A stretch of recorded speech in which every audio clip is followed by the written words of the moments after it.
Bonjour, on continue le tour des territoires. C'est une recette de pâtes cette fois. Comme promis la fois dernière, la recette de la pâte à pis saladière, mais qui peut s'utiliser pour autre chose, ça on verra plus tard. Pourquoi elle est typique aussi? Parce qu'on a des jolis blés des Alpes de Haute-Provence, pas très loin de Nice, et on utilise de l'huile d'olive de Nice. Pour réaliser cette pâte, c'est parti.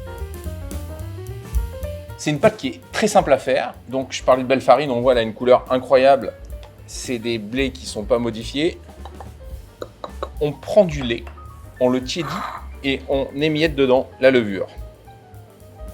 Une pincée de sel dans la farine, dans un petit coin, on mélange un peu. Donc on a fait tiédir le lait pour activer la levure. Elle est dissoute, on se munit de l'huile, de la levure, on met tout dedans, ses doigts comme ça.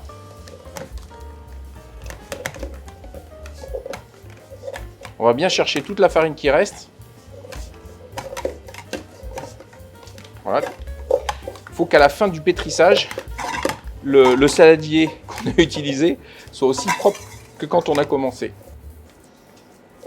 Et surtout, on ne lui donne pas de corps. Le façonnage, vous avez pu le voir la fois précédente. Là, vous avez la recette que je donne un peu, mais c'est une recette incroyable de pâte qui sert à réaliser une pie saladière que j'adore.